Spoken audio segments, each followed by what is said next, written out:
अगर आप भी पार्टी लवर हैं तो क्वाइट पॉसिबल कि बियर के शौकीन आप भी होंगे। आफ्टर ऑल बियर हर पार्टी की शान जो होती है। अब माना कि ये बात तो सभी जानते हैं कि बियर पीना किसी के लिए अच्छा नहीं होता, हमारे लिए या किसी भी और के लिए। लेकिन जब दो घूंट गले के नीचे जाती है तो पार्टी में और रौनक आती है, ये आपने सुना ही होगा। अब लोगों को एक रियल एंजॉयमेंट तो देता ही है ये बियर, साथ में टूटे दिल वालों का हाल बयां करने में पीछे नहीं रहता।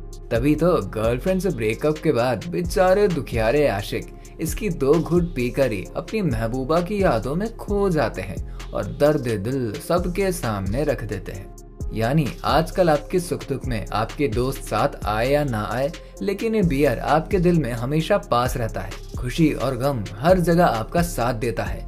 लेकिन जिस बियर को आप इतना पसंद करते हैं, क्या आपने कभी सोचा है कि आखिर उसे फैक्ट्रीज में तैयार कैसे किया जाता है? क्योंकि जिसकी एक घूंट में इतना नशा हो कि बस पीते ही आदमी खो जाए, आखिर इसकी मेकिंग प्रोसेस में कुछ तो खास होता होगा।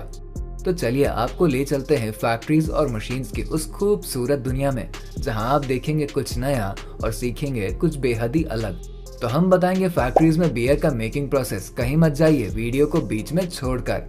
और हाँ, अगर आप हमारे चैनल पर पहली बार आए हैं तो लगे हाथ इसे जरा सब्सक्राइब भी कर दीजिए। तो चलिए वीडियो को शुरू करते हैं। बियर बनाने के लिए सबसे पहले हमें अंकुरित अनाज का इस्तेमाल करना होता है, जिसके लिए हम यहाँ सबसे पहले अंकुरित अनाज के तौर पर जौ का इस्तेमाल करते हैं। हालांकि फैक्ट्रीज में गेहूं, मक्का, चावल जैसे और भी कई अनाजों का इस्तेमाल किया जाता है, जिससे हमें और भी अलग अलग वैरायटीज के बियर मिलते हैं। लेकिन आज की इस फैक्ट्री मेकिंग प्रोसेस में हम आपको जौ से बियर बनाना बताएंगे। बियर बनाने के लिए सबसे पहले बेहतर क्वालिटी के जौ को खेतों से हार्वेस्टिंग करके फैक्ट्रीज में मंगवाया जाता है, जहां से इन्हें साफ करके आगे फैक्ट्री वर्कर्स के द्वारा अंकुरित करवाया जाता है। अब अनाज को अंकुरित होने में 4-5 दिन का समय फैक्ट्रीज में लगता है, जिसकी फैक्ट्री वर्कर्स के द्वारा प्रॉपर देखभाल करी जाती है और उन्हें जरूरी एटमॉस्फेयर दिया जाता है ताकि उनका अंकुरण अच्छे से हो सके। आगे प्रोसेस में अंकुरित अनाज को एक बड़े से टैंक में पानी के साथ डाल दिया जाता है और अब इसी में हम खमीर को भी मिक्स कर देते हैं। खमीर को आप यीस्ट के तौर भी समझ सकते हैं। अब चूंकि ये एक फंगस होता है, इसलिए इसकी मौजूदगी से अनाज में सड़न पैदा होने लगता है। बियर बनाने के अलग प्रोसेस में अब हम इस टैंक में हॉप्स फ्रूट को मिलाते हैं। ओह, ये फ्रूट शायद आपके लिए थोड़ा नया हो, तो चलो इसके बारे में भी थोड़ा आपको बता ही देते हैं। इसका रोल बियर में उतना ही इम्पोर्टेंट होता है जितना मिर्जापुर सीरीज में मुन्ना भैया का। नहीं समझे? तो चलिए समझाते हैं। अब जरा सोचिए कि अगर उस सीरीज में मुन्ना भैया ना होते तो क्या हमें मिर्जापुर तब भी उतनी एंटरटेनिंग लगती? तो जरूर आपका जवाब होगा नहीं। तो यहाँ भी हाल कुछ वैसा ही है जी। दरअसल बियर के जिस अमेजिंग टेस्ट और माइंड ब्लोइंग स्मेल के आप दीवाने हैं, वो इसी फ्रूट की वजह से आता है। अब जब टैंक में इन सभी चीजों को अच्छे से मशीन्स की मदद से मिक्स कर दिया जाता है, तो अगले प्रोसेस में उन्हें बॉयल करने का काम शुरू कर दिया जाता है। उबालने का ये प्रोसेस कुल 3 से 4 घंटे तक किया जाता है, जहां पर हाई टेम्परेचर की वजह से पानी भाप बनकर उड़ जाता है और आपको सॉलिड के रूप में ये मटेरियल मिल जाता है। बियर मेकिंग के अगले प्रोसेस में लोकल फैक्ट्रीज में इस मटेरियल को धूप में सुखाया जाता है।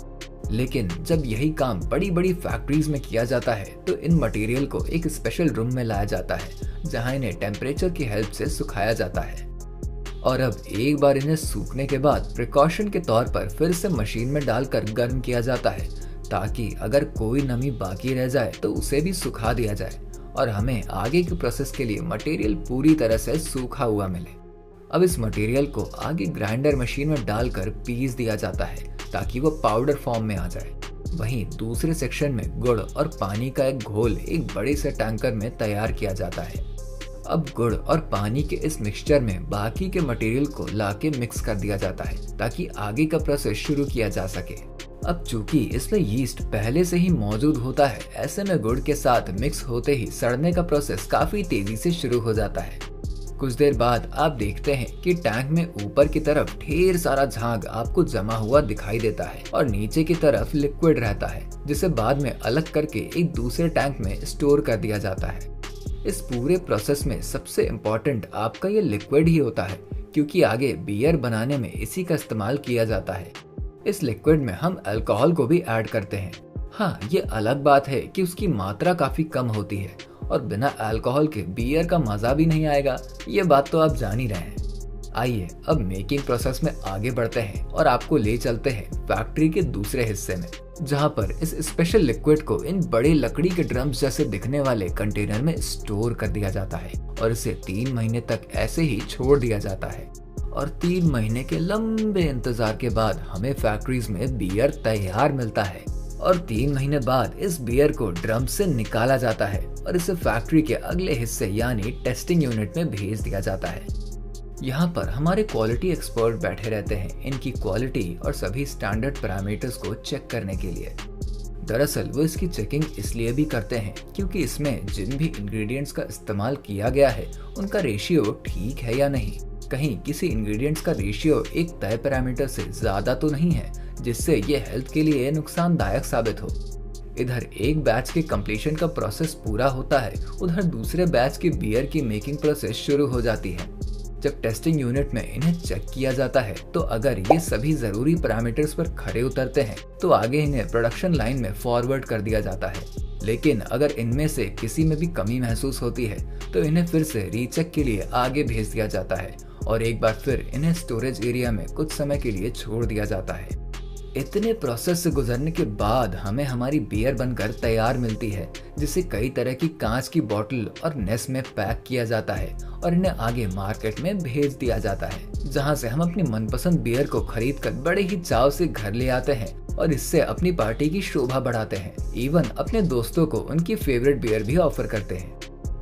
तो उम्मीद है अब आपने बहुत ही बेहतर तरीके से समझ लिया होगा कि जिस बियर को आपको घर में फ्रिज से लाकर गिलास में सर्व करने में सिर्फ 2 ही मिनट लगता है, दरअसल उसे फैक्ट्रीज में आपकी घर की फ्रिज तक पहुंचने के लिए कितने लंबे प्रोसेस से होकर गुजरना पड़ता है। तो अगर आपने हमारी ये बियर का फैक्ट्री मेकिंग वीडियो एंजॉय किया हो तो हमारी वीडियो को लाइक जरूर करें। अगर आपको इन्फॉर्मेशन पसंद आई हो तो उसे ज्यादा से ज्यादा लोगों तक शेयर करके हमारे चैनल को सब्सक्राइब करवाना ना भूलें। साथ ही साइड में बने हुए बेल आइकन को भी प्रेस करें ताकि आने वाली हर नई वीडियो की अपडेट आपको जल्द से जल्द मिल जाए। तब तक के लिए दीजिए विदा, मिलेंगे आपसे अगली जोरदार वीडियो के साथ।